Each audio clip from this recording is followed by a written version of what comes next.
Thank you very much. Great to have you on the show. I know you've been sat there a little while. Right, just talk to me a little bit about this inquiry, because I've spoken a lot about historic prosecutions. This is slightly more recent. You know more about it than me. Take it away. What's going on? I do know a little bit about it, and I know enough to know that there's two sides to every story. Okay, now what we've had so far is a panorama documentary which has been one-sided, biased, and has only spoken to the enemy. It's spoken to an Australian signaller who's, quite frankly, laundry wouldn't go as fast forward as most of these people in battle, and it also spoke to some disgruntled policeman who wouldn't show his face. So their stuff held no credibility whatsoever for me. They showed footage which had been acquired off the internet of Australian troops, and then muddled this thing together, and together with some enemy testimonies have come up with this concocted story, to which I would say couldn't hold water, even if you could manage to get them all in one room. How could you trust anybody involved in this investigation whatsoever? So what they've done is they've made a load of noise, and they've set this thing in motion. And I think, to be honest, this inquiry, the way I read it from the letter I got from the MOD about it, is as much to have a look at how these investigations come up in the first place. Because this thing is absolutely shocking, to be honest. Well, the allegation, right, is that there were more than 50 executions by SAS soldiers in Afghanistan in a variety of different Afghan villages and towns. British troops allegedly killed civilians in cold blood, all of that stuff. Now, you are saying that you think that our government potentially, or the people responsible for this inquiry, have maybe taken the word of, as you said, the enemy over our own troops. Would that be a fair assessment of where you're at with this?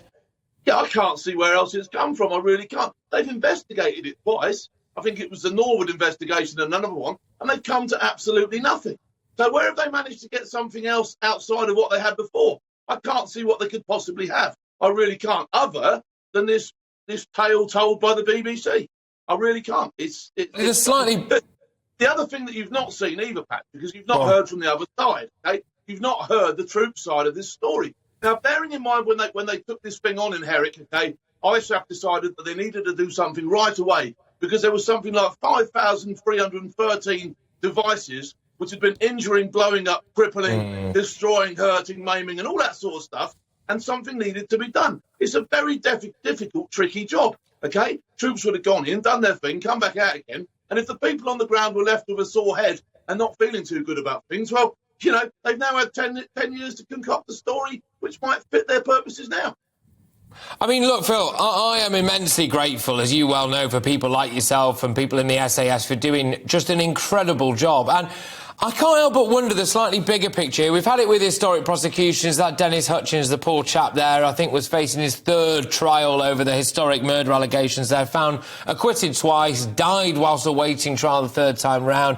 Unbelievably poor stuff. That really wound me up. Historic prosecutions do really wind me up. If you are now someone who wants to go into the military, is there an unfortunate fact that you might be asked to be sent into the most dangerous, the most messy, the most murky situations in the world, and then be forced to take swift action, and then years down the line you just might find yourself in court and not protected? But the evidence right now suggests that's exactly what could happen to you. You know, where does it stop? Where does this actually stop? You know, unless they can. I mean, I'm really hoping that somebody within this decision-making process says, "Hang on a minute, let's see what can be done to stop this whole thing rolling out completely from the start." Do you know what I mean? Because it appears at the moment to be very biased and very one-sided, and it's on the side against our own people. Do you know what I mean? Yeah. It's incredible, Patrick. It really is.